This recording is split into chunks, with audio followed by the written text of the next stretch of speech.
நீதிமொழிகள் புத்தகம் 1ஆம் அதிகாரம்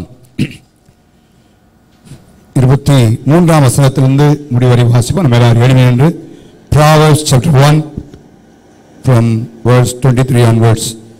நீதிமொழிகள் 1ஆம் அதிகாரம் 23ஆம் வசனத்திலிருந்து முடிவரை நம்ம எல்லாரும் சேர்ந்து நம்ம வாசி போகிறோம்.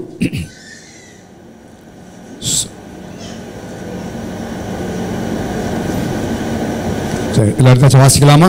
எல்லாம் வாசிப்போம். நீதிமொழி 1ஆம் அதிகாரம் 23ஆம் வசனத்திலிருந்து, என் கடிந்து கொள்ளுதலுக்கு திரும்புங்கள், இதோ என் ஆவியை உங்களுக்கு அருளுவேன், என் வார்த்தைகளை உங்களுக்கு தெரிவிப்பேன். நான் கூப்பிட்டும் நீங்கள் கேட்க மாட்டோம் என்கிறீர்கள். நான் என் கையை நீட்டியும் கவனிக்கிறவன் ஒருவனும் இல்லை. என் ஆலோசனையெல்லாம் நீங்கள் தள்ளி என் கடிந்து கொள்ளுதலை வெறுத்தீர்கள்.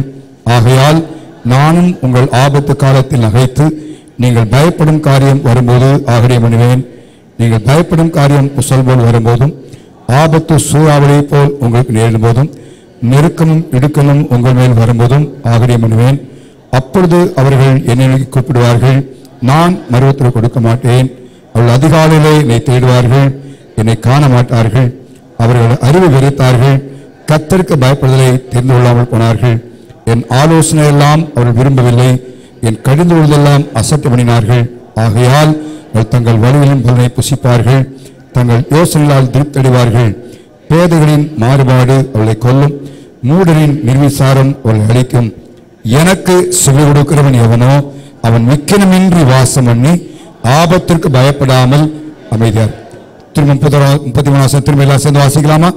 எனக்கு செவி கொடுக்கிறவன் எவனோ அவன் விக்கினமின்றி வாசம் பண்ணி ஆபத்திற்கு பயப்படாமல் அமைதியாக இருப்பான். நாம் யாரும் உட்காருவோம். இந்த 1ஆம் அதிகாரத்தின் 33ஆம் வசனத்தின் ஒரு காரியத்தை இந்த காலவெளியிலே நான் வைக்க முடியாது விரும்புகிறேன். இந்த வசனத்தில் முன்னால இருந்து வாசிக்கும் போதுதான் அந்த டிஃபரன்ஷியேட் வித்தியாசப்படுத்தி சொல்லியிருக்கிறதை நான் பார்க்கிறோம். ஆபத்து ஆபத்து ஆபத்து என்ற வார்த்தைகள் வாசித்ததில் 3 இடங்களில் வருகிறதை நான் பார்க்க முடியும். ஆனால் 33ஆம் வசனத்தில் ஆண்டவர் சொன்ன காரியம், ஆபத்திற்கு பயப்படாமல் அமைதியாக இருப்பான். ஹல்லேலூயா, ஹல்லேலூயா. இந்த கடைசி நாட்களிலே நாம் வாழ்ந்து கொண்டிருக்கிறோம். ஆபத்து நிறைந்த உலகத்திலே நாம் வாழ்ந்து கொண்டிருக்கிறோம். வெளிப்படுத்தின விசேஷம் 12ஆம் அதிகாரம் 12ஆம் வசனத்தில் என்ன எழுதப்பட்டிருக்கிறது வாசியுங்கள். வெளிப்படுத்தின விசேஷம் 12ஆம் அதிகாரம் 12ஆம் வசனம். ஆகையால் பரலோகங்களே, வாசமாயிருக்கிறவர்களே கடிவுறுங்கள், பூமியிலும் சமுத்திரத்திலும் குடியிருக்கிறவர்களே ஐயோ, பிசாசானவன் தனக்கு கொஞ்ச காலம் மாத்திரம் உண்டென்று அறிந்து மிகுந்த கோபம் கொண்டு உங்களிடத்தில் இறங்கினபடியினால் என்ன வருமா? உங்களுக்கு என்ன வரும் சொல்லப்படுகிறது? ஆபத்து வரும் என்று சொல்ல கேட்டேன். உங்களுக்கு இந்த 12ஆம் அதிகாரம் வெளிப்படுத்தின விசேஷம் மிக முக்கியமான அதிகாரம். அதை குறித்து முழுசுமா சொல்லவில்லை. இந்த வார்த்தையை மாத்திரம் நான் இந்த காலையில் சொல்லி திரும்ப வர விரும்புகிறேன். உங்களுக்கு ஆபத்து வரும் என்று சொல்ல கேட்டேன். பிசாசு தனக்கு கொஞ்ச காலம் மாத்திரம் உண்டென்று அறிந்து மிக வேகமாய் செயல்படுகிறானாம். பயங்கரமான ஆபத்துகளை நாம் பார்த்து கொண்டிருக்கிறோம். ஆபத்து வரும். அந்த ஆண்டவர் எனக்கு உங்களுக்கு இந்த காலவெளியிலே அவர் சொல்லுகிற ஒரு வார்த்தை, நான் ஆபத்திற்கு பயப்படாமல் எப்படி இருப்பான்னு சொல்லப்படுகிறது? அமைதியாக இருப்பான். ஹல்லேலூயா. இந்த வார்த்தையை தியானித்தவர்களே என் உள்ள ரொம்ப சந்தோஷமாக சில காரியங்களை உங்களோடு பேச விரும்புகிறேன். இந்த வாரத்திலும் அடுத்த வாரத்திலும் தொடர்ந்து சில காரியங்களை உங்களோடு பேசும்படியாய் விரும்புகிறேன். லூக்காவின் சுவிசேஷத்திலே 2ஆம் வருகை குறித்து எழுதப்பட்ட காரியத்தை பார்க்கிறோம். அதில் பல சம்பவங்களை எழுதிக்கொண்டே வருகிறார். 21ஆம் அதிகாரம் 26ஆம் வசனத்தை வாசிங்க.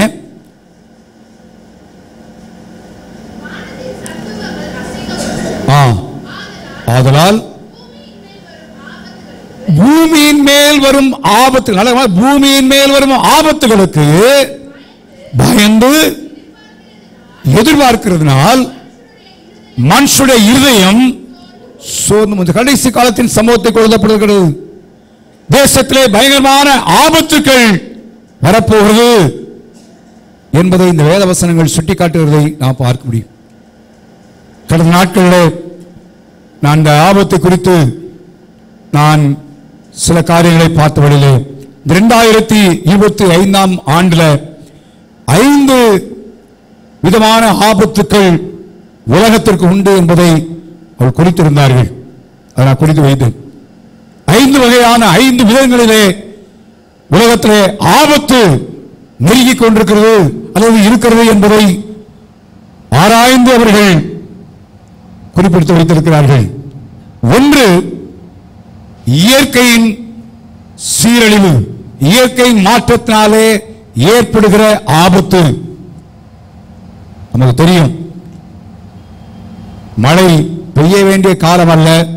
பாம்பேல 14 வருஷத்துக்கு பிறகு மே மாதம் மும்பையில் மழை பெய்து பயங்கர வெள்ளப்பெருக்கு. எத்தனை விதமான காரியங்களை கடந்த நாட்டில் பேப்பர்லையும் வாசிட்டே இருக்கலாம். வெள்ளத்தினால ஏற்படுகிற பாதிப்புகள் நம்முடைய தமிழ்நாட்டில் நீலகிரி மாவட்டத்தில் கூடலூர் என்ற இடத்துல, இன்னும் பல இடங்களில், கேரளாவில், அது மாத்திர கடந்த நாட்டில் காட்டுத்தீ, அமெரிக்க தேசத்தில், இஸ்ரேலிலே இதுவரை இல்லாத சம்பவங்கள். இது பெரிய ஆபத்தை குறிக்கிறதை பார்க்கிறோம். இயற்கையை கணிக்க முடியவில்லை, மாற்றங்கள் ஏற்படுகிறது. இதெல்லாம் இதனால ஆபத்து ஏற்படும், இயற்கையின் சீற்றத்தினாலே ஆபத்துக்கள் ஏற்படும் என்று அவர் சொல்லியிருக்கிறார்கள். அதே போல ஏற்பட்டுக் கொண்டிருக்கிறது. இரண்டாவது வகையான ஆபத்து, யுத்த மேகங்கள் சூடுகிற தேசங்களிலே அணுகுண்டை குறித்த ஒரு பயம். நீங்க பார்க்க ஒவ்வொரு தேசமும் அணுகுண்டை வைத்துக் கொண்டு எப்ப எங்க போட போன்னு தெரியாது. அந்த ஒரு பயம். ஒருவேளை வெளிப்பேச்சாக சமாதானம் சமாதானம் என்ற ஒரு நிலைமையிலே காணப்பட்டாலும் ஒரு பதற்றமான ஒரு நிலை. இன்றைக்கும் நம்முடைய தேசத்தில் பதற்றமான ஒரு சூழ்நிலை ஏற்பட்டுக் கொண்டிருக்கிறதை நாம் அறிந்து கொண்டிருக்கிறோம். பயம் என்ன நடக்கும் என்று தெரியாது, எப்பேற்பட்ட காரியம் நடக்கும் என்று தெரியாது. இதெல்லாம் நடந்து கொண்டிருக்கிற வேதத்தில் சொல்லப்படல. இன்றைக்கு இவர்கள் கண்டுபிடித்து எழுதி வைத்திருக்கிற காரியத்தை தான் நான் குறிப்பிடுத்த நான் பேசுகிறேன். மூன்றாவதாக, கொள்ளை நோயினாலே இன்ஃபெக்ஷன். அந்த இன்ஃபெக்ஷன் திரும்பவும் கொரோனா தேசத்தில் வருவது சொல்லுகிறார்கள். அது அவ்வளவு தூரம் பாதிக்காது சொல்லுகிறார்கள். ஆனாலும் முகக்கவசம் போடும் என்று சொல்லுகிறார்கள். எத்தனை விதமான காரியங்கள் வரப்போம் தெரியாது. புது புதான வியாதிகள் ஏற்பட்டுக் கொண்டிருக்கிறத நம்ம அறிகிறோம். அதனால் வருகிற எந்த நேரத்தில் எப்படிப்பட்ட கொள்ளை நோய் வரப்போகிறது, எப்படிப்பட்ட வியாதிகள் வரப்போகிறது, ஒவ்வொரு நாள் பேப்பர்ல ஒவ்வொரு காரியத்தை போட்டுக் கொண்டிருக்கிறோம். அதனால் வருகிற ஆபத்து. அடுத்த சூழ்நிலைகள் நிமித்தமாய் இயற்கையோடு சேர்த்து அந்த சூழ்நிலை சொல்ல விரும்புகிறேன். பனிப்பாறைகள் உருகிக் கொண்டிருக்கிறது சொல்லுகிறார்கள். சென்னை பட்டணமே எவ்வளவு தூரம் இருக்க போகுதுன்னு சொல்லி தெரியாது சொல்கிறார்கள். அடிக்கடி பேப்பர்ல போற பாருங்க. கடலின் நீர்மட்டம் உயர்ந்து கொண்டிருக்கிறது. ஆகவே நிலப்பரப்புகள் தண்ணீருக்குள்ள என்ன செய்வதாங்க முங்க போகிறது என்று சொல்கிறார்கள்.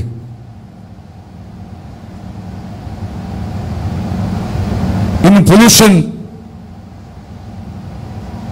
இதனால் ஏற்படுகிற தீமைகள் என்று சொல்லி பேப்பர்ல போட்டுக் கொடுக்கிறத பார்க்கும். பெரிய ஆபத்து தேசத்துக்கு வந்து கொண்டிருக்கிறது.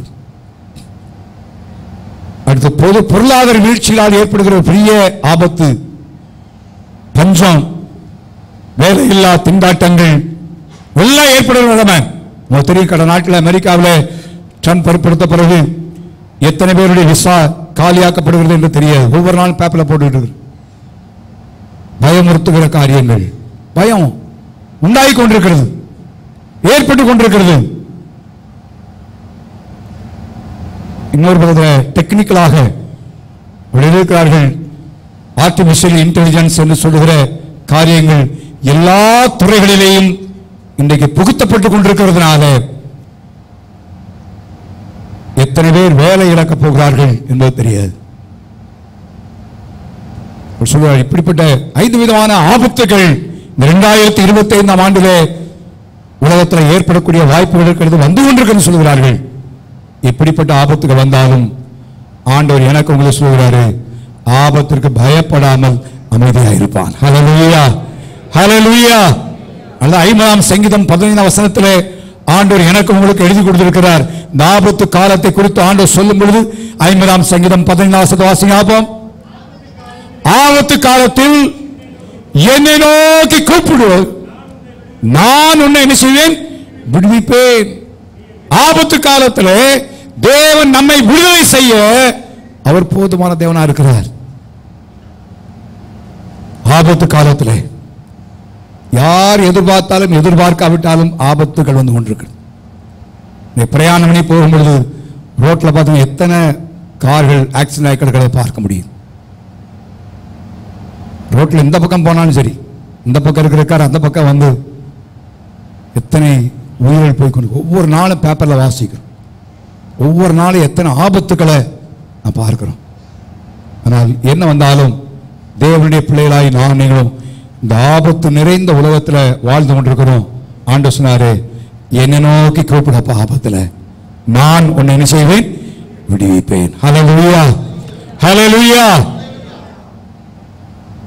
ஆண்டவர் நோக்கி நான் நீங்களும் எந்த சூழ்நிலை ஆனாலும், தேசத்தில் எப்படிப்பட்ட ஆபத்துகள் வந்தாலும் அவர் நோக்கி கூப்பிடும் பொழுது நாம் விடுதலையோடு வாழ்வதற்கு தேவன் அனுகிரகம் செய்கிறார்.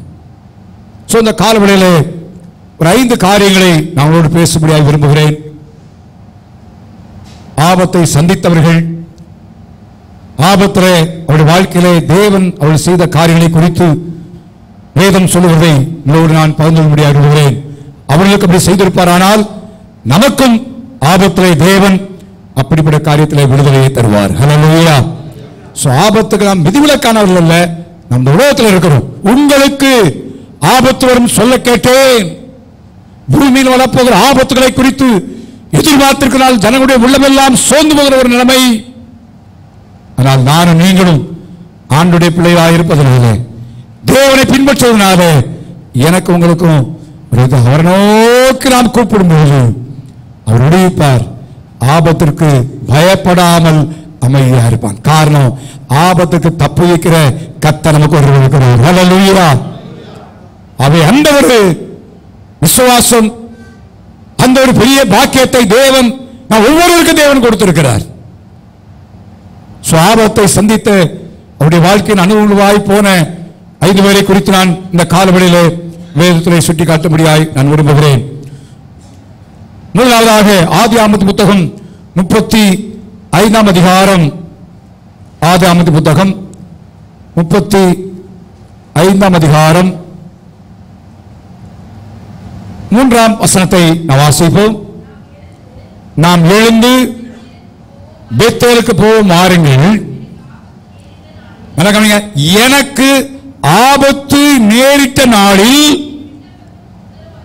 போதும், என் ஆபத்து நாளில் என் விண்ணப்பத்திற்கு என்ன கொடுத்தாரா, உத்தரவு செய்தார். தேவன் ஆபத்து நேரத்திலே உத்தரவு கொடுக்கிற தேவன். இந்த காலவெளியிலே இந்த செய்தியை உங்களுடைய இருதயத்தின் ஆழத்தில் நீங்க பதித்து வைத்துக் கொள்ளுங்க. ஆபத்திலே யாக்கோபு சொன்ன ஒரு வார்த்தையை வாசிக்கிறோம். எனக்கு ஆபத்து நேரிட்ட நாளில் என் விண்ணப்பத்திற்கு உத்தரவு கொடுத்தாரப்பா. என்ன அருமையான வார்த்தை! இது எழுதப்பட்ட ஒரு வார்த்தையா அல்ல, தியரியாய் அல்ல, அவருடைய வாழ்க்கையின் அனுபவமாய் சொல்லுகிறான். எனக்கு ஆபத்து நேரிட்டப்பா, நான் தேவனை நோக்கி விண்ணப்பம் கொடுத்தேன், எனக்கு உத்தரவு கொடுத்தார். நம்முடைய தேவன் ஆபத்து நேரத்தில் நாம் விண்ணப்பிக்கும் பொழுது அவர் செவியை அடைத்துக் கொடுக்கிற தேவன் அல்ல. நீதிமொழிகள் 1ஆம் அதிகாரத்தின் முன்பகுதியிலே வேற காரியம் சொல்லப்படுகிறது. ஆண்டவர் சித்தமானால் அடுத்த வார்த்தை கண்டிஷனுக்கு சொன்னவனால் நினைப்பூட்ட விரும்புகிறேன். ஆனா இங்க நானும் நீங்களும் அவருடைய பிள்ளையாய் அவரை பணிந்து அவரை தொழுது கொள்கிற அவரை பின்பற்றுகிற நம்முடைய வாழ்க்கையிலே தேவன் செய்கிற ஒரு காரியம், ஆபத்துக்கு நேரத்தில் விண்ணப்பிக்கும் பொழுது நமக்கு உத்தரவு கொடுக்கிற தேவன். ஆபத்தை அப்படியே விற்ற மாட்டார். யாக்கோபுடைய வாழ்க்கையிலே உங்களுக்கு தெரியும், அந்த ஹின்ஸ் மாத்திரம் சொல்லிக்கொண்டே போக விரும்புகிறேன். 27 அதிகாரம் 42 வசனத்தை வாசிப்போம். ஆதியாகமம் 27:42.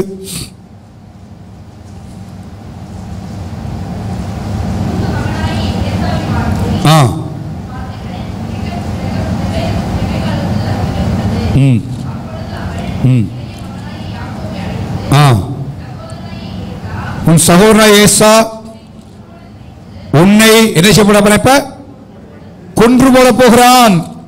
ஆகவே உன்னை கொண்டு வைத்து தன்னை என்ன செய்யலாம் தெரியும். இப்ப என்ன, அவன் ஏமாற்றி ஆசுவாத்தை வாங்கி கொண்டான்.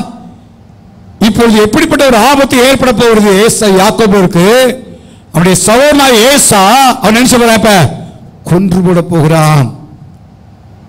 அதனால அனுப்பிவிடுகிறான். தன்னந்தனியாய் அவன் புறப்பட்டு போகிறான். இங்கதான் விண்ணப்பம் செய்கிறான். அவனுடைய ஜெபத்தை 2 சூழ்நிலைகளை அவனுடைய வாழ்க்கையை சுட்டி காட்டும்படியாக விரும்புகிறேன். அவன் ஜெபிக்கிறான். 28 அதிகாரத்தில் தேவனுடைய சந்திப்பு ஏற்படுகிறது. அப்பொழுது 20 வசனத்தை அவன் ஜெபிக்கிறான். அப்பொழுது யாக்கோபு, தேவன் என்னோடே இருந்து நான் போகிற இந்த வழியிலே என்னை காப்பாற்றி உண்ண ஆகாரம் உடுக்க வஸ்திரம் எனக்கு தந்து என் தகப்பன் வீட்டுக்கு சமாதானத்தோடு திரும்ப பண்ணுவார். ஆனால் கர்த்தர் எனக்கு என்ன பிடிப்படுவார்கள் தேவனா. ஆண்டவரே, ஒரு பொருத்தனை ஜெபிக்கிறான். ஆபத்து தன் சகோதரனாகிய ஏசாவின் மகனாகிய ஆபத்து அவனுக்கு கிட்டி இருக்கிறது. கொன்று போட போறேன்னு சொல்லி தீர்மானிக்கிறான். ஓடிவிடுகிறான். லாபானுடைய வீட்டில் 20 ஆண்டு காலங்கள் கழித்து அவன் திரும்பி வருகிறான். திரும்பி வரும் பொழுது செய்தியை ஏசாவுக்கு அனுப்புகிறான். இப்ப வாசிங்க 32 அதிகாரத்தில் நீ வாசிங்க. 32 அதிகாரம் சொல்லுகிறான், என்னுடைய ஆண்டவனாகிய ஏசாவிடத்தில் போய் நான் இதுவரைக்கும் லாபானில் தங்கியிருந்தேன் என்று சொல்லுவதற்கு அவன் ஆட்களை அனுப்புகிறான். அந்த ஆட்கள் போய் சொல்லுகிறார்கள். 6 வசனத்தை வாசிங்க அப்போம்.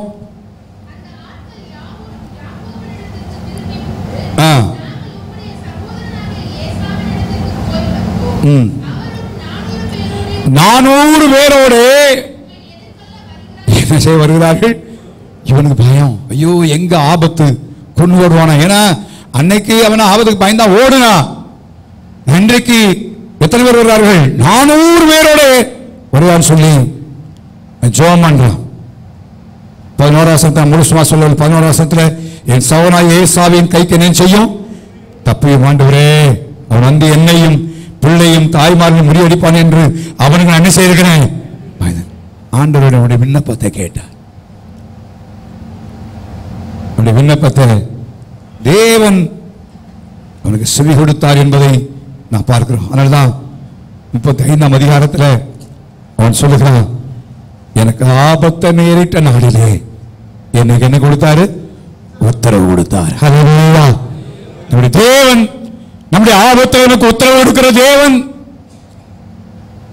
என்ன ஆபத்து வந்தாலும் பரவாயில்ல.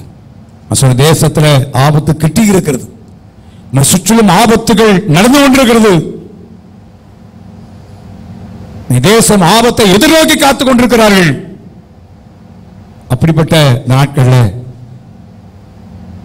நமக்கு ஆபத்திற்கு உத்தரவு கொடுக்கிற தேவன் இருக்கிறதுனால ஆபத்துக்கு பயப்பட வேண்டிய அவசியம் அல்ல. பயப்படாமல் அவன் அமைதியாக இருப்பான். ஹல்லேலூயா, ஹல்லேலூயா. ஆபத்து வருவதை நாம் தடுக்க முடியாது. வேதத்தில் சொல்லப்பட்ட எல்லா காரியங்களும் சம்பவிக்க வேண்டியவைகளே நடந்தான் தீரும். ஆனால் அந்த ஆபத்தின் மத்தியிலே வாழ்கிற நானும் நீங்களும் பயப்பட வேண்டிய அவசியம் இல்லை. காரணம், கர்த்தர் நமக்கு வாக்கு பண்ணி இருக்கிறார், ஆபத்திற்கு பயப்படாமல். காரணம், ஆபத்திற்கு உத்தரவு கொடுக்கிற தேவன் நமக்கு இருக்கிறார். ஆபத்திலே உத்தரவு கொடுக்கிற தேவன். இரண்டாவதாக 18ஆம் சங்கீதத்தில் தாவீதின் வாழ்க்கையின் அனுபவத்தில் சொல்ல முடியாது விரும்புகிறேன். 18ஆம் சங்கீதம் 18ஆம் வசனம் வாசிப்போம். என் ஆபத்து நாளில் எனக்கு எதிரிட்டு வந்தார்கள், கர்த்தரோ எனக்கு எப்படி தான் சொல்லப்படுகிறது? ஆதரவா இருந்தார். நல்லா கவனிங்க. ஆபத்து நேரத்தில் தேவன் நமக்கு உத்தரவு கொடுக்கிற தேவன். அது மாத்திரமல்ல, ஆபத்து நேரத்தில் நமக்கு எப்படி இருக்கிறாரா? சத்தமா சொல்லுங்க அப்போ. ஹல்லேலூயா. யார் ஆதரவாக இருந்தால் இல்லாட்டாலும் யார் ஆதரவாக இருக்கிறது? இப்பொழுது கர்த்தர் நம் பக்கத்தில் ஆதரவாக இருக்கிறார், நமக்கு சப்போர்ட்டாக இருக்கிறார், நமக்கு துணையாக இருக்கிறார். தாவீது சொல்லுகிறான். தாவீதுடைய வாழ்க்கையில் ஏற்பட்ட ஆபத்துகளை பார்க்கிறானால் ஏராளமான ஆபத்துகள் அவருடைய வாழ்க்கையில் ஏற்பட்டது. ஒன்று ரெண்டு மாத்திரம் நான் நினைவுபடுத்த விரும்புகிறேன். 1 சாமுவேல் 27 அதிகாரம் முதல் வசந்த வாசிங்க. 1 சாமுவேல் 27:1.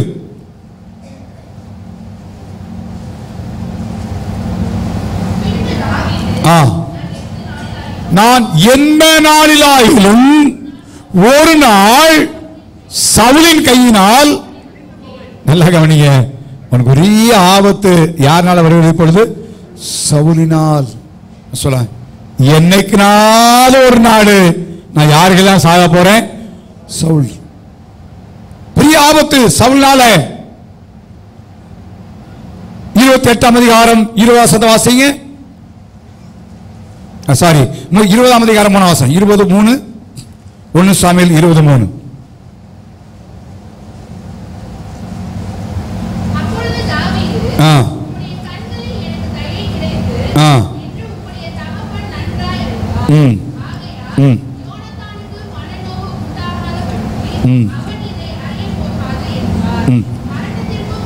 மரணத்திற்கும் எனக்கும் எத்தனை அடி தூரம்?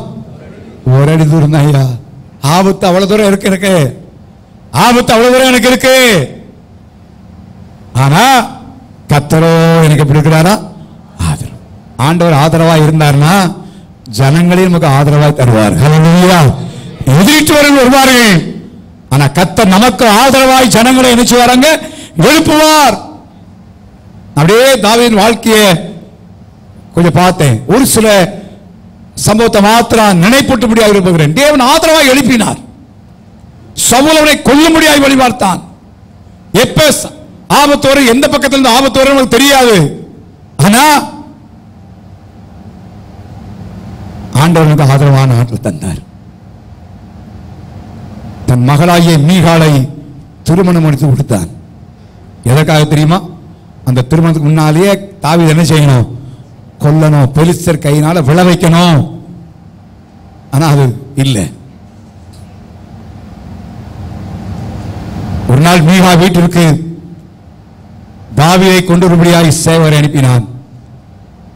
மீகாலுக்கு தெரிஞ்சு போச்சு. தாவீதுக்கு ஆதரவா என்ன செய்தால்? வேத வாசிக்கும்போது 1 சாமுவேல் புத்தகம் 19 அதிகாரத்தில் நான் பார்க்கிறோம். 1 சாமுவேல் 19 அதிகாரத்தில் தன் அப்பாவுக்கு கைகூடா வரல. என்ன செய்கிறாள்? வாசிங்க. 10 அதிகாரம் 19 அதிகாரம் 10 வசனம். சரி, 15 வசனத்தை வாசிக்கிறோம். தாவீதை கொண்டு வர சவுல் சேவரை அனுப்பின போது வியாதியா இருக்கிறான். ஆனால் முந்தின வசனத்தை வாசிங்கன்னா 12 வசனத்துல மீகாள் தாவீதை எதுவரை இறக்கி வச்சுட்டா? ஜன்னல் இறக்கி அனுப்பிச்சாங்க, அனுப்பியாச்சு. யாருடைய ஆதரவு இப்ப இருந்துச்சு? மீகாளுடைய ஆதரவு. மனைவி ஆதரவு கொடுத்தார். ஆபத்து.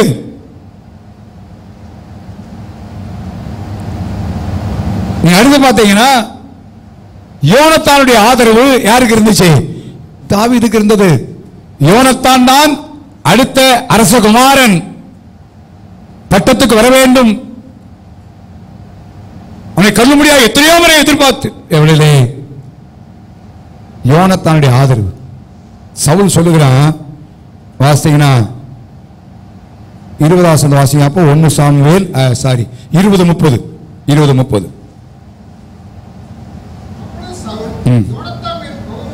ஏன்னா யோனத்தான் தாவீதுக்கு ஆதரவா இருக்கிறான். அதனால கோபம் உண்டவனாகி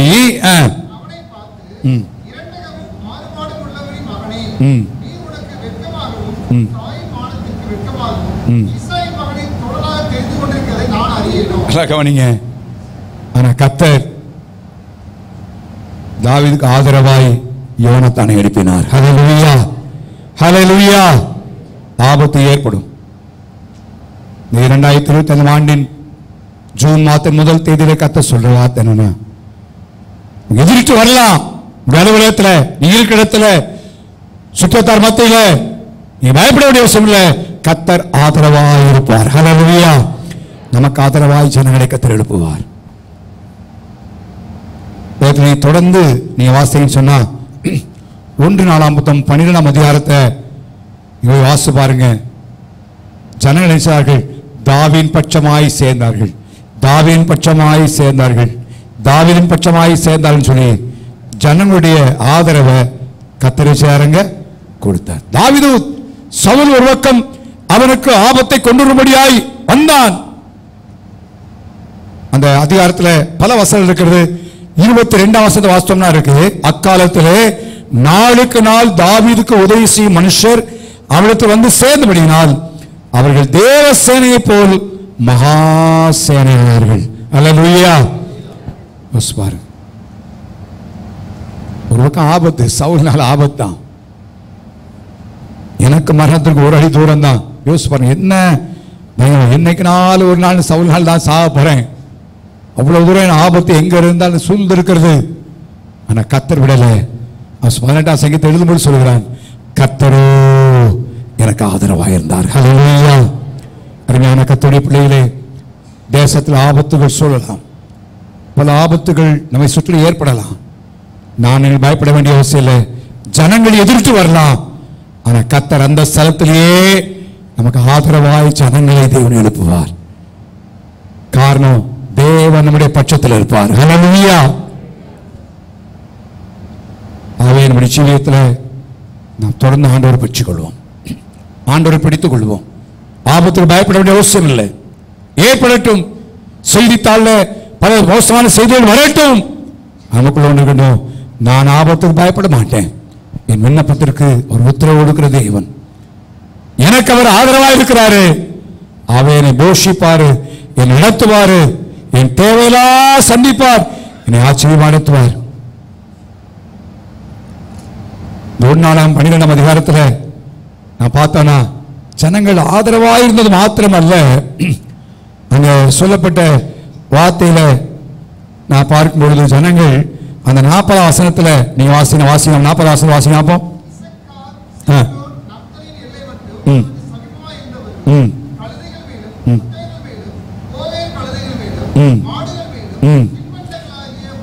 மா, அத்திப்பழ அடைகள், வற்றலான திராட்சைப்பழங்கள், திராட்சரசம், எண்ணெய், ஆடு மாடுகள் வேண்டிய மட்டும் செய்தார்கள், கொண்டு வந்தார்கள்.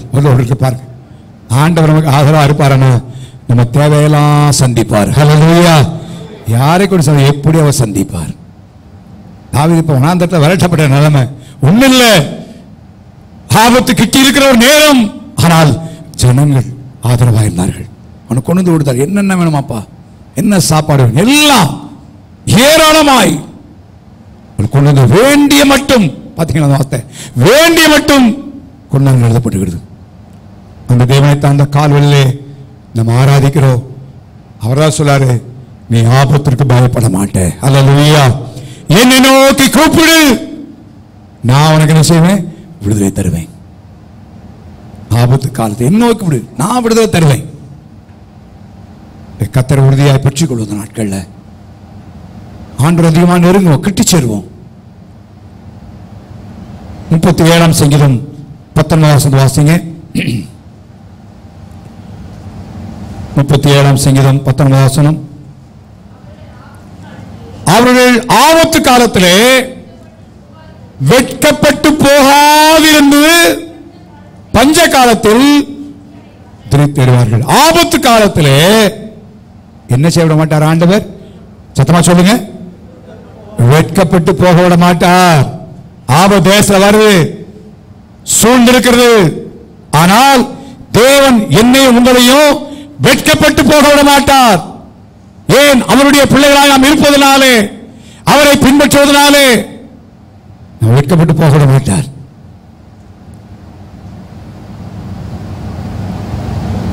அதான் சொல்றாரு, ஆபத்து காலத்துல என்ன நோக்கி கூப்பிடுப்பா, நீ வேற ஒண்ணு வேண்டாம், என்ன நோக்கி கூப்பிடு. நான் வெட்கப்பட விட மாட்டேன், வெட்கப்பட விட மாட்டேன். இந்த வார்த்தையை நான் பார்த்த வழியிலே தானியேலின் புத்தகத்தில் தானியேலின் சம்பவம் எனக்கு அது உதாரணமாய் காணப்படுது. 2ஆம் அதிகாரத்திலே ராஜா ஒரு சொப்பனத்தை காண்கிறான்.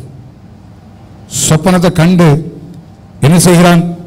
எல்லா ஜோசியர்கள் எல்லாரையும் கொண்டு வரும்படியாக செய்கிறான். அந்த அதிகாரத்தில் வாசிக்கும் போது எனக்கு ஒரு பெரிய கேள்விக்குரியது உண்டு. 2ஆம் அதிகாரத்தில் எல்லாரையும் கொண்டு வருகிறான். சொல்றான் அந்த 2ஆம் வசனத்தில் தனக்கு சொப்பனை தெரிவிக்கும்படிக்கு சாஸ்திரிகள், ஜோசியர்கள், சூனியக்காரர்கள், கல்தையர் எல்லாரும் வர சொன்னான். அவெல்லாம் என்ன சொன்னாங்க தெரியுமா? அவங்களுக்கு சொப்பனத்தை உமது அடியாருக்கு சொல்லும், அப்பொழுது அந்த அர்த்தத்தை நாங்கள் என்ன செய்வோம்? விடுவிப்போம்.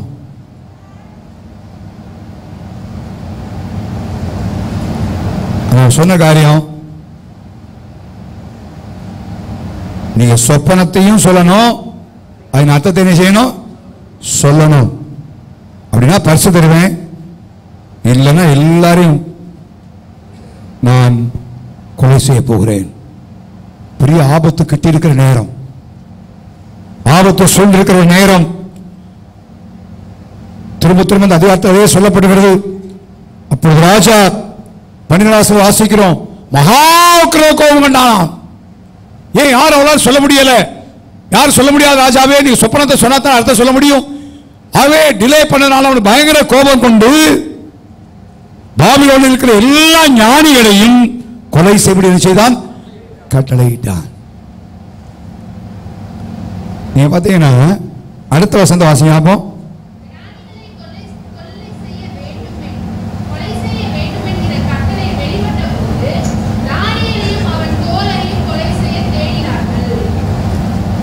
யாரு தேடினாங்க? சத்தமா சொல்லுவேன்.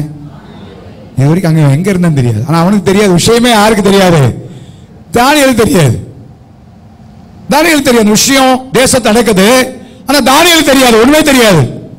ஆனா ஆபத்து போய் யாரை கட்டி வருது? இப்ப தேசத்துல வந்தாலும் தானியேலுக்கும் அவன் தோழருக்கும் ஆபத்து இப்ப எப்படி வருது? கொலை செய்ய தேடினார்கள். அப்பதான் கேட்கிறான் 15ஆம் வசனத்தை இவ்வளவு அவசரமா ஏயா காட்டில் பறக்கணும்? அவனுக்கு முன்னால் நடந்த காரியங்கள் தெரியல, அவனுடைய ஞாபகத்துக்கு வரல, அவனை அழைக்கவில்லை. கேட்கிறான். மிக இக்கட்டான ஒரு ஆபத்து, நெருக்கடியான ஒரு நிலைமை. அப்ப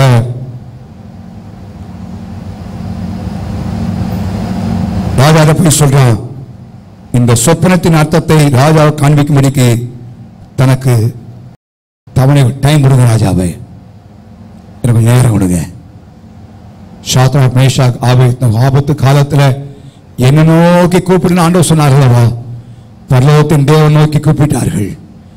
தேவன் சொப்பனத்தையும் அதன் அர்த்தத்தையும் தானியேலுக்கு வெளிப்படுத்தினார். ஹல்லேலூயா. அந்த 2ஆம் வாசித்து பாருங்க. தைரியமாய் ராஜ சமூகத்தில் போய் சொல்லுகிறார். தேவ சமூக ராஜ சமூகத்தில் தைரியமாய் சொல்லுகிற நிலைமை பார்க்கிறோம். ஆபத்து. தேவன் தானியேலை வெட்கப்படுத்தவில்லை, அதுக்கு மாறாக 48ஆம் வசனம் வாசிக்கிறோம். பின்பு ராஜா தானியேலை என்ன செய்தாரா? பெரியவனாக்கி அவனுக்கு அநேகம் சிறந்த வெகுமதிகளை கொடுத்து அவனை பாபிலோன் மாகாணம் முழுவதற்கும் அதிபதியாகவும் பாபிலோன் சகல ஞானிகளின் மேலும் பிரதான அதிகாரியாக நினைச்சாங்க நியமித்தார். அந்நிய தேசத்திலிருந்து போனாலும் கர்த்தர் தானியேலை வெட்கப்படுத்தவில்லை. ஹல்லேலூயா, ஹல்லேலூயா. இந்த உலகத்தில் இருந்தாலும் தீமைகள் ஏற்பட்டாலும் ஆபத்துகள் கிட்டியிருந்தாலும் தேவனுடைய பிள்ளையே, இந்த காலையிலே தேவனுடைய வார்த்தை எனக்கு உனக்கும் உங்களுக்கு சொல்லுகிற காரியம் என்னன்னா, ஆபத்து காலத்தில் கர்த்தர் நம்மை வெட்கப்படுத்த விட மாட்டார். ஹல்லேலூயா. நம்ம நண்பர்கள் மத்தியில, சொந்தக்கார் மத்தியில, உறவினர் மத்தியில தலைகுனிதற்கு செய்வாரே தவிர தலைகுனி விட மாட்டார். இந்த கட்சி பிடிச்சுவோம், இந்த ஆண்டவரை பற்றி கொள்வோம், இந்த ஆண்டவரை பிடிச்சு கொள்வோம். மற்றவனெல்லாம் விட்டான், கல்தையர் ஜோசியர் இருந்தான். அவனை போய் கொள்றதுக்கு முதல்ல போகாம எங்க வரான் இப்ப? தானியேல். ஆண்டோடைய பிள்ளைகள் தான் பிரச்சனை. யோசிச்சு பாரு. தேவன் வெட்கப்படுத்தவில்லை. எப்ப? தேவன் நோக்கி கூப்பிட்டார்கள். தப்பனை கேட்டு வந்தான். பரலோகத்தின் தேவன் நோக்கி இரக்கம் கேட்கறதுக்காக தெரிவித்தார்கள். ஆண்டு சொல்லாவா, ஆபத்து காலத்துல என்ன நோக்கி என்ன செய்ப்பா? கூப்பிடு கூப்பிடு. வெட்கப்படவில்லை. தலை நிமிர்ந்து இருக்கக்கூடிய எல்லாருக்கும் என்பதாக. அது மாத்திரமல்ல, எல்லா ஞானிகளுக்கும் மிகப்பெரிய அதிகாரியாய் தேவன் அவனை ஏற்படுத்தினதை நாம் பார்க்க முடியும். அதே தானியேலை தேவனைத்தான் நானும் நீங்களும் ஆராய்ந்து கொண்டிருக்கிறோம். நம்முடைய ஜீவியத்தில் தேவனை வெட்கப்படுத்த விட மாட்டார். மனுஷன் நம்பி வெட்கப்பட்டு போயிருக்கலாம். கஷ்ட நேரத்தில் மனுஷனை போய் எதிர்பார்த்து வெட்கப்பட்டு போயிருக்கலாம். ஆனால் ஆபத்து நேரத்தில் தேவன் நோக்கி நான் பார்க்கும் பொழுது வெட்கப்பட மாட்டோம். தாவீது சொல்கிறான், இக்கட்டில் எங்களுக்கு உதவி செய்யும் ஆண்டவரே, மனுஷனுடைய உதவி பெரிதா. வேற வழியே கிடையாது, வேற காரியமே இல்லை. தேவன் ஒருவர்தான். நான் நல்லா தெரியும், ஆபத்துக்கு பயப்பட வேண்டிய அவசியம் இல்லை. என் ஆண்டவரை ஆபத்துக்கு தப்பி வைக்கிற தேவன். உங்களுக்கு ஆபத்து வரும் என்று சொல்ல கேட்டேன், வெளிப்படையாக சொல்லப்படுவது வரட்டும், ஆனால் தப்பு வைக்கிற கர்த்தர் நம்மோடு கூட இருக்கிறார். ஹல்லேலூயா. அடுத்த 91 சங்கீதம் 14 வசனத்தில் நம்ம எல்லாரும் தெரிந்த ஒரு வசனத்தை வாசிப்போம். மனப்படமா சொல்லாமே. 91:15. அவன் என்னை நோக்கி கூப்பிடுவான், ஆபத்தில் பாருங்க என்ன சொல்றாரா அந்த வசனத்தை வாசித்தேன். நானே அவனோடு இருந்து. அப்ப ஆபத்து நேரத்தில் யார் கூட இருக்கிறா? சத்தமா சொல்லுங்க. தேவனே கூட இருக்கிறார். ஹல்லேலூயா. தேவனே கூட இருக்கிறார் ஆபத்து நேரத்தில். நானே, என்ன வார்த்தை பாருங்க. நான் யார்? சர்வத்தை உண்டாக்கினவர், எல்லாம் செய்ய வல்லவர். அவர் சொல்றார் நானே. வேற யாரில்லப்பா, நானே வந்து செய்யறேன், நானே பார்த்துக்கிறேன். ஒரு பெரிய அதிகாரிகள் நானே வந்து சொல்றேன் அப்படின்னா என்ன இருக்கும்? அவரே வந்து சொல்றேன்னு சொல்லியிருக்காருங்க அப்படின்னு. நம்முடைய தேவன் நானே அவனோடு. ஆபத்துல யாரெல்லாம் போகலாம்? யார் நம்ம கூட இருக்கிறது? நானே. நான் சின்ன வயசுல படிச்ச கதை ஞாபகம், நீங்களும் படிச்சுப்பேன்னு நினைக்கிறேன். 2 நண்பர்கள் இருந்தார்கள். ஒருத்தன் சொன்னானா, உனக்கு உயிரே கொடுக்கனாலும் என்ன செய்வேன்? நான் கொடுப்பா, என்ன வந்தாலும் உன் கூட இருப்பேன்டா, எப்பனாலும் உன் கூட இருப்பேன்டா எல்லாம் சொன்னானா. ஒரு நாள் காட்டுக்குள்ள போயிட்டு இருந்தாங்க. எதுக்கு ஒரு கரடி வந்துச்சா. வந்த உடனே ஒருத்தன் பார்த்தான், உயிரே கொடுப்பேன்னு சொன்னவன் ஓடி மரத்து மேல என்ன செய்தான்? ஏறிட்டான். இளையவனுக்கு சின்னவன், அடுத்தவனுக்கு மரம் ஏற தெரியாது. அவனுக்கு ஒன்று தெரியும், செத்தவனா மாறி கிடந்துருவோன்னு சொல்லி மயக்கம் போட்டு செத்தவனை புழக்கில வந்துட்டான். கரடி வந்துருச்சு. மேல உட்காந்து பார்த்துட்டே இருந்தான். அவனை போய் அப்படியே மோந்து மோந்து மோந்து பார்த்துச்சு. செத்துட்டான்னு சொல்லி போயிடுச்சு. கொஞ்ச நேரம் கழிச்சு இறங்கி வந்தான். இந்திரா, கரடி போயிடுச்சு. உன்ட்ட என்னமோ கரடி சொல்லிச்சே, என்ன சொல்லிச்சுன்னு கேட்டான். இந்த மாதிரி ஆபத்து நேரத்தில் கைவிட்டு போற நண்பனும் சேரவே கூடாதுன்னு சொல்லி கரடி சொல்லிட்டு போச்சு. நான் யார் உயிரே கொடுப்பேன், என்ன கொடுத்தாலும் எல்லாம் போயிடும். நம்ம கர்த்தர் தான் நானே அவனோடு இருந்து. ஹல்லேலூயா, ஹல்லேலூயா. இந்த வசனத்தை யோசிக்கும் பொழுது எனக்கு ஷாத்ராக் மேஷாக் ஆபேத்தோடைய அந்த சமாளிங்க ஆகுது. ராஜா நீத்தின போச்சலை வணங்க வேண்டும் என்று ராஜா தென்னெழுத்து பணித்தான். வணங்கல. ஆஹா, நாங்கள் ஆராதிக்கிற தேவன், நாங்கள் ஆராதிக்கிற தேவன். ரொம்ப கூலா சொல்றாங்க. வா, நான் நிறுத்தின பொருட்களை வணங்கலாமே. ஆமா, அதுக்கு என்ன? யோசிச்சு பாருங்க. ராஜா முன்னால, ராஜாவே இதுக்கடுத்த விஷயத்துல உமக்கு நாங்க உத்தரவு சொல்ல வேண்டிய அவசியமே இல்லை. இது ஆராதிக்கிற விஷயம், இதற்கு நான் பதில் சொல்ல வேண்டிய அவசியமே இல்லையே.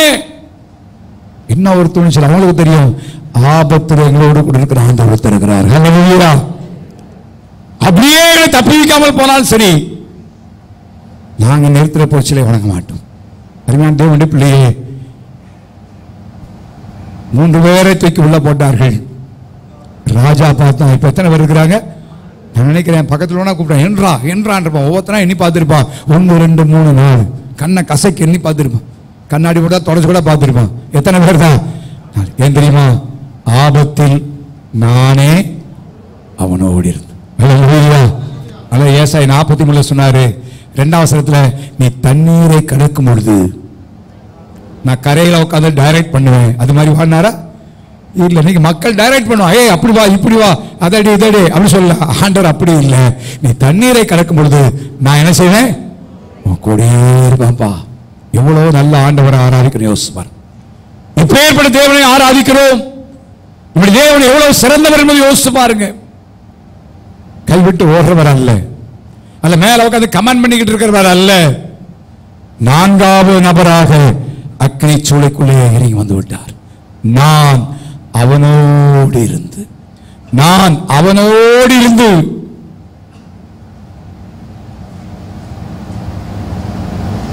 நம்ம கூட இருப்பார். எந்த தீமை ஆனாலும், எப்பேற்பட்ட பிரச்சனை ஆனாலும் கைவிட்டு போகல. மத்தேயு 27 ஆண்டவர் வாக்கு பண்ணி இருக்கிறார். உயிர்த்தெழுந்த பின்பு உலகத்தின் முடிவடையும் சகல நாட்களிலும் நான் என்ன செய்வேன்? உங்களோடு கூட இருப்பேன்ப்பா. யோசாஜா, உன்னை விட்டு விலகுவதும் இல்லை, விலக மாட்டேன். இந்த காலவெளியிலே ஆபத்திலே நம்மோடு கூட இருக்கிற ஆண்டவர், உங்களுக்கு ஆபத்து வரும் என்று சொல்ல கேட்டேன், வரட்டும். ஆனால் தேவன் நம்மோடு கூட இருக்கிறார். நாம் பயப்பட வேண்டிய அவசியம் இல்லை. ஹல்லேலூயா. அவே வரப்போகிற காலங்களில் பலவிதமான காரியங்களை நாம் சந்திக்க போகிறோம். பலவிதமான காரியங்களை நாம் கேள்விப்படுகிறோம். அது ஊடாக தான் போறோம். உலகத்தில் இருக்கணும். நான் நீங்கள் பயப்பட வேண்டிய அவசியம் இல்லை.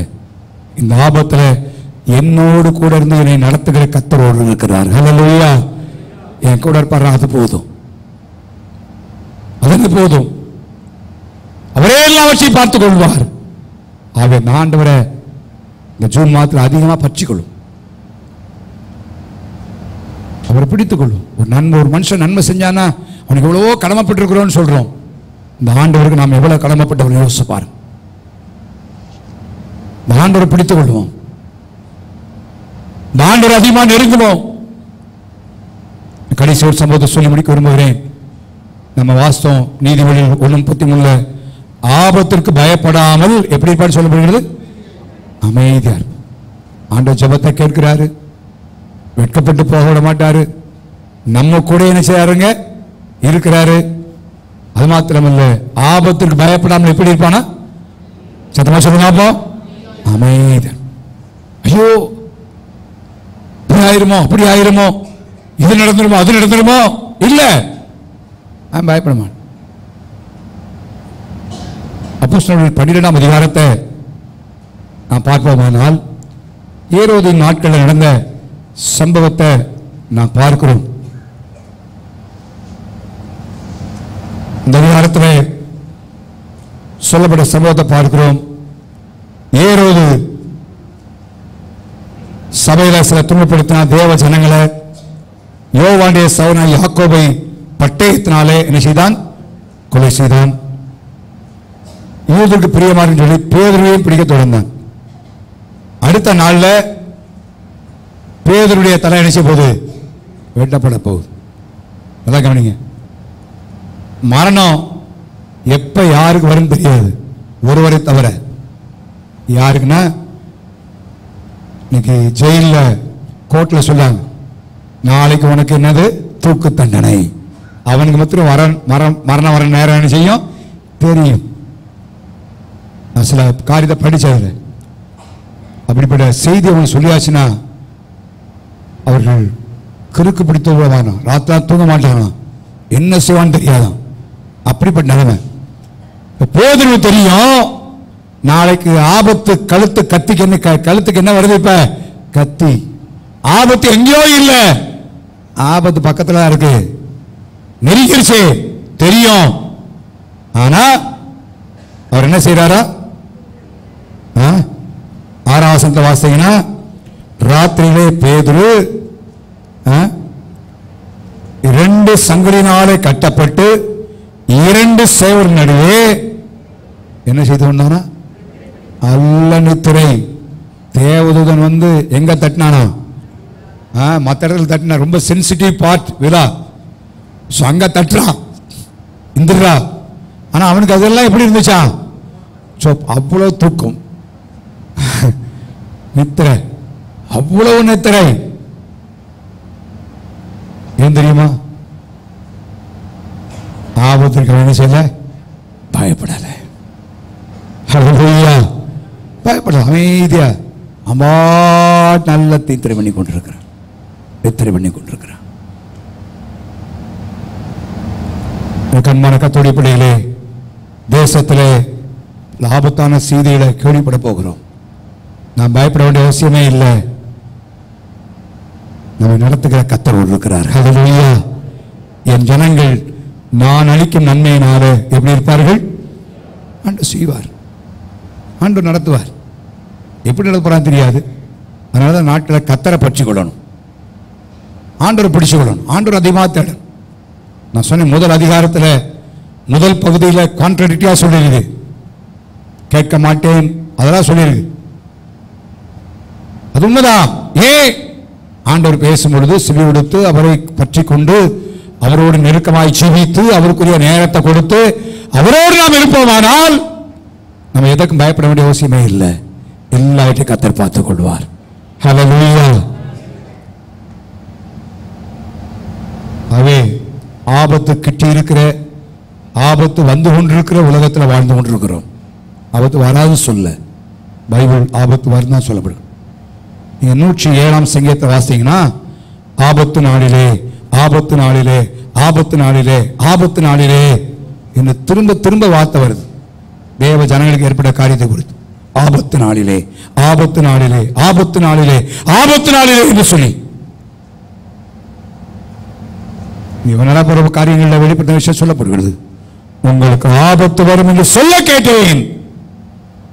வரட்டும், நான் நீங்கள் பயப்பட வேண்டிய அவசியம் அல்ல. இந்த ஆபத்தில் என்னை விடுவிக்கக்கூடிய ஒரு ஆண்டவர் இருக்கிறார். ஹல்லேலூயா. செவி கொடுக்கக்கூடிய ஆண்டவர் இருக்கிறார். எனக்கு ஆதரவு கொடுக்கக்கூடிய ஆண்டவர் இருக்கிறார். என்னை வெட்கப்படுத்தாத ஆண்டவர் என்னோடு கூட இருக்கிறார். என்னோடு கூட இருக்கிற ஆண்டவர் அமைதியாக இருக்க முடியாது, சமாதானம் குலையாதபடி இருக்கத்தக்கதாக எனக்கு உதவி செய்வார். அவை ஆண்டவரை நம்ம உறுதியாய் பெற்றுக் கொள்வோம். ஆண்டவரை அவருக்குரிய கனத்தையும் மரியாதையும் கொடுப்போம், அவருக்குரிய நேரத்தை கொடுப்போம், ஜெபிப்போம், வேத வாசிப்போம். ஆண்டவர் சொன்ன ஒரே ஒரு காரியம், என்னை நோக்கி கூப்பிடு, கூப்பிடுப்பா, கூப்பிடு, கூப்பிடு, கூப்பிடு. இந்த வாரங்களில் ஆண்டவர் நோக்கி நம்ம கூப்பிட போகிறோம், ஆண்டவர் நோக்கி சத்தமிட போகிறோம். ஒரு மணி நேரத்தில் கூடுகிற நேரங்கள், ஜெபிக்கிற நேரங்கள் வீணான நேரங்கள் அல்ல. தேவ நோக்கி நாம் கூப்பிட போகிறோம். ஜெபத்தை கேட்கிறவரே, மாம்சமான யார் எங்க வருவாங்க? உங்கள்தான் வருவார். கடைசி காலத்தில் அதான், வேற எங்கேயும் போனா கிடைக்காது, வேற எங்கேயும் ஒன்று இல்லை, உங்களத்துக்கு வருவார்கள் ஆண்டவரே. மாம்சமான யாவரும். ஏன்? நீ ஒருவர் தான் ஆபத்து தப்பி வைக்கிறவர். அவை இந்த கால்வெளியிலே வரப்போகிற நாட்களில் பலவிதமான காரியங்களை கேள்விப்படுகிறோம், இன்னும் கேள்விப்பட போகிறோம். இதுமாய்த்தான் தேசம் நடக்கப் போகிறது. இயற்கையினால் வருகிற சீரழிவுகள், சூழ்நிலை ஏற்படும் மாற்றங்கள், வியாதியினாலே, யுத்தத்தின் காரியத்தினாலே, இன்னும் பல வேலை எழுப்பின் காரியங்களாலே எத்தனையோ செய்திகள். ஆனா இன்னைக்கு ஆபத்து தப்பி வைக்கிற ஆண்டவர் நம்மோடு கூட இருக்கிறார். நான் அவரை நோக்கி கூப்பிட போறேன், அவரே நதியாய் பற்றி கொள்ள போறேன் சொல்லி இன்னும் ஆண்டவரை அதிகமாய் கிட்டி சேருவோம். ஆண்டவரை தூரம் போக வேண்டாம், ஆண்டவரை அதிகமாய் நெருங்குவோம். அப்பொழுது தேசத்தில் எப்படிப்பட்ட காரியம் வந்தாலும் சரி, ஆபத்து வரட்டும், என்ன கர்த்தர் வெட்கப்படாதபடி கர்த்தர் நடத்துவார். ஹல்லேலூயா. எல்லாரும் பார்ப்பார்கள், இவன் கதை முடிஞ்சிச்சு, யோனை முடிச்சு அவ்வளவுதான். ஆனா கர்த்தர் அவர்களோடு கூட இந்த அக்னி சோலையிலே தூக்கி உள்ள போட்டப்பதான் யோசிச்சிருப்பான். ராஜாவின் கட்டில வந்தவனே தானியேலை கொலை செய்ய திரும்பினார்கள். அவனை கொன்றுவோம் இல்லை, தேவன் சும்மா விடவில்லை. அவை தேவன் ரத்தத்தினால நான் நீங்கள் விலைக்கு வாங்கப்பட்டிருக்கிறோம். அவருடைய சொந்த ஜனமா இருக்கிறோம். அவரை ஆராதிக்கிறோம். இந்த கடைசி நாட்களில் இன்னவரை உறுதியாய் பெற்றுக் கொள்வோம். காலங்கள் மிக விரைவாய் ஓடிக்கொண்டிருக்கிறத பார்க்கிறோம். உலகத்தில் நடக்கிற காரியங்களா இயேசுவின் வருகைக்கு அடையாளமாக நடக்கிறத பார்க்கிறோம். ஆபத்துகள் வரட்டும். எத்தனை ஆபத்தான செய்திகளை கேள்விப்படட்டும். நான் பயப்பட வேண்டிய அவசியம் இல்லை. நமக்கு ஆபத்தில் நானே அவனோடு, வேற யாரையும் அனுப்ப மாட்டார். அவரே என் கூட இருப்பார். தூதர்கள் அல்ல, அவரே கூட இருப்பார். அவரே என்னை பதில் கொடுப்பார், நடத்துவார். எப்படி தோற்றாரு? வெட்கப்பட்டு போகாம கர்த்தர் நிற்க செய்வார். ஹல்லேலூயா. மெல்ல நினைக்கலாமா? தேவ சமூகத்தோடு நிற்போம். இந்த காலவெளியிலே அந்த ஆண்டவருக்கு நன்றி செலுத்த போகிறோம். நம்ம எவ்வளவு பெரிய ஆண்டவரை ஆராதிக்க யோசிப்பார். எந்த விதமான தேவனை ஆராதிக்கும் போது யோசிப்பார். நீங்கள் பாக்கியம் உள்ளவர்கள், நீங்கள் சாக்கியம் பெற்றவர்கள். கர்த்தரை தெய்வமாய் கொண்ட ஜனம் பாக்கியம் உள்ளது. யாரு வாக்கு பண்ண லாபத்தில் நம்ம கூடவே நானே கூட இருந்து தேவனுடைய பிள்ளைகள் ஒரு வார்த்தைகள், எழுத்துப்பட்ட வார்த்தைகள் அல்ல, ஆண்டுடைய ஜீவனுள்ள வார்த்தைகள். ஒவ்வொரு வார்த்தை ஜீவன்கள். எதுக்கு நீங்க பயந்துகிட்டு இருக்கிறீங்க? இந்த காலவெளியிலே என்ன காரியங்களை பயமுறுத்தி கொண்டிருக்கிறது? ஏதோ ஒரு ஆபத்து வந்துடுமோ என்கிற ஒரு அச்சம் வாழ்க்கையில் இருக்கிறதா? பயப்படாத. எந்த காரியம் வரட்டும், ஆண்டவர் கூட இருக்கிறார். வெட்கப்பட விட மாட்டார். உன் ஜெபத்துக்கு பதில் கொடுப்பார். எல்லா கலக்கங்கள், எல்லா பயங்கள், அதைரியங்கள் எல்லாவற்றையும் நீக்குவார். ஆனா நம்ம செய்ய வேண்டிய காரியம் அவரை கட்டிச்சிடும். ஆண்டவரே, என் ஆபத்தில் என்னோடு கொடுக்கிற ஆண்டவர் இருக்கிறப்பா. யாக்கோபு சொல்றா, என் ஆபத்துக்கு செவி கொடுத்த ஆண்டவர். ஆபத்து நேரிட்ட நாளிலே அவர் நோக்கி நான் ஜெபம் பண்ணேன், எனக்கு ஜெபம் கொடுத்தார். ஆபத்து நாளிலே ஜனங்கள் எனக்கு எதிர்த்து வந்தார்கள், கர்த்தரோ எனக்கு ஆதரவாக இருந்தார். ஆண்டவருடைய ஆதரவு ஜனங்களை தருவார் ஆண்டவர். அவன் ஆண்டவரை விட்டு தூரம் போக வேண்டாம். ஆண்டவரை முறுமுறுக்க வேண்டாம், குறை சொல்ல வேண்டாம். இந்த ஆண்டவரை இன்னும் உறுதியாய் பற்றிக் கொள்வோம். ஆண்டவரே, உங்களை ஆராதிக்க முடியாது இப்படி போயிட்டு பெரிய சாக்கியத்தை கொடுத்துருக்கீங்க. ஆண்டவரே, எங்களோட கூட இருக்கீங்களப்பா. எங்க தண்ணீரை கடந்தாலும் கூடவே இருப்பேன்னு சொல்றீங்க. ஆண்டவரே, எவ்வளோ ஆச்சரியமான தேவன். கைவிட்டு போகிற கர்த்தர் அல்ல, நம்மளை விட்டு விலகாத தேவன். அவர் சொல் மாத்திர இந்த வார்த்தை முன்னத்தில் இருக்கட்டும். இந்த ஆண்டவர் அதிகமாய் கிட்டிச் சேர்வதற்கு நம்ம அர்ப்பணிப்போம். அதுக்கு நான் மாறா ஒன்றும் செய்ய முடியாது. ஒரே ஒரு காரியம், இன்னும் மட்டும் அதிகமாக செய்யணும்ப்பா. இன்னும் உண்மை நோக்கி கூப்பிடணும் ஆண்டவரே. உண்மை நோக்கி நாங்கள் கூப்பிடணும் வாப்பா. உண்மை நோக்கி பார்க்கணும் ஆண்டவரே. எங்களுக்கு கிருபாங்கன்னு சொல்லி எல்லா ஸ்தோத்திரத்தோட ஜெபம் பண்ணுவாமா. Oh, hallelujah, hallelujah, hallelujah. Ora bala katarama shabara bala katarama. Hallelujah, hallelujah. Katawe Nallappa. தேவனுள்ள பாட்டு உண்மைக்கு கத்தரா தேவமாய் கொள்ள முடியாது. எங்களுக்கு நீ பாராட்டின கிருபைகளுக்காய் ஸ்தோத்திரமாப்பா. ஓ ஹalleluya, hallelujah, hallelujah, hallelujah. ora bala katarama. எங்களுக்கு ஆதரவாய் இருக்கிற தேவனே உமக்கு ஸ்தோத்திரமாப்பா. எங்களுக்கு செவி கொடுக்கிற தேவனே உமக்கு ஸ்தோத்திரமாப்பா. எங்களை வெட்கப்படாதபடி தலையில் மின்னல் பண்ணுகிற கர்த்தாவே உமக்கு ஸ்தோத்திரம். எங்களோடு கூட இருக்கிறவரே உமக்கு ஸ்தோத்திரமாப்பா. ஹalleluya. இன்னும் நோக்கி கூப்பிட, இன்னும் நோக்கி கூப்பிட உதவி செய்யுமையா. ஓ ஹalleluya, hallelujah, hallelujah. ஆபத்தில் உன்னவரை நான் நோக்கி கூப்பிடும் என்னை பார்த்துவிட்டே மற்றும் ரட்சிப்பாரே என் ஆத்துமனே சரணே. என்னை பார்த்துவிட்டே மற்றும் ரட்சிப்பாரே என் ஆத்துமனே சரணே. அவசரத்தையின் அடைக்கலம் தூவனே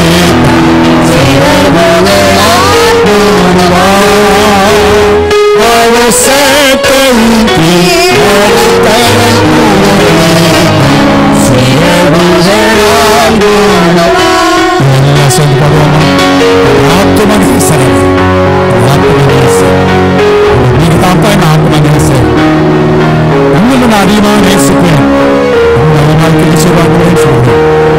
சேர்ந்து பாடுவோமா?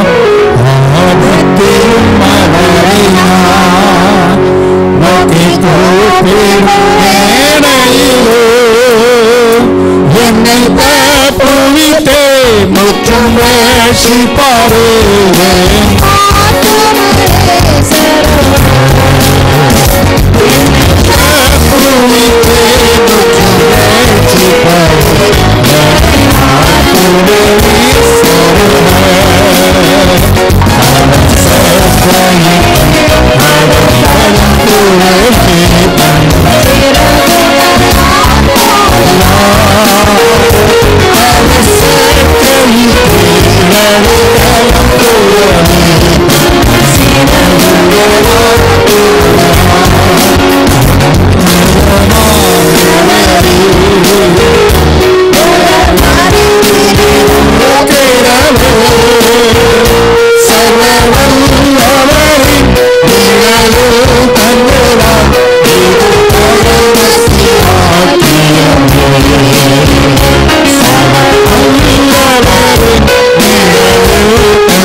ஆபத்து நாளிலே என்னோடு கூட இருக்கிற அங்கோடு கூட இருக்கிற ஆண்டுகள் கலக்கப்படாதவர்கள் பயப்படாது அமைதியாக செய்வதாக இருக்கிற ஆண்டுகள் தேமாலை கொடுப்படியான பெரிய வாக்குத்தத்தத்துக்காக சொல்கிறோம். நாங்கள் அண்டிக் கொள்ள இன்னும் அதிகமாக பற்றிக்கொள்ள அதிகமாக செபிக்க வேத வாசிக்க இன்னும் அதிகமாக ஆண்டவரை முன் நெருங்க ஆபத்து வரப்போகிறப்ப குத்தி இருக்கிற நடந்து கொண்டிருக்கிறது ஆண்டவரே சற்றேனும் ஆபத்துக்கு பயப்படாமல் எழுதப்பட்ட வாக்குகளை அப்படிப்பட்ட வாழ்க்கை அனுபவத்தை உங்களை பற்றி கூட உதவிச்சபடியாக சொல்லிக்கிறோம். ஆசிரியர்கள் பிரயாணங்கள் படிப்புகள் தொழில் எல்லாவற்றுக்கும் ஆசிரியர்களாக சொல்லிக்கிறோம். விசேஷமாக மாணவர்களுக்காக டீச்சர்ஸ்க்காக சொல்லித்திருக்கிறோம்.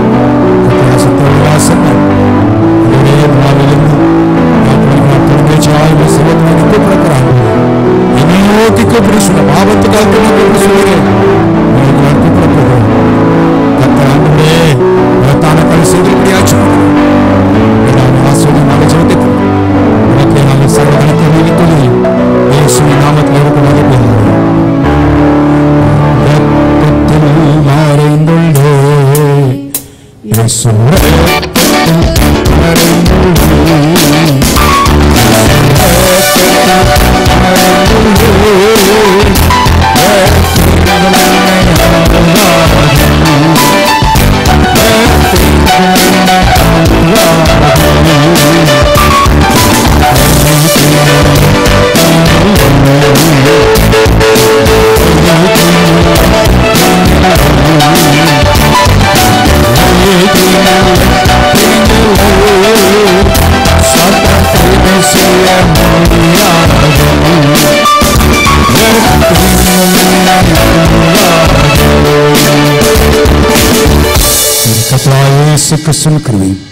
பிதாவாகிய தேவன் பசுதோடைய பாடும் பராமரிப்பும் நம் யாவரோடு இருப்பதாக. ஆமென். ஹல்லேலூயா. கர்த்தரை ஆசீர்வதிப்பாராக.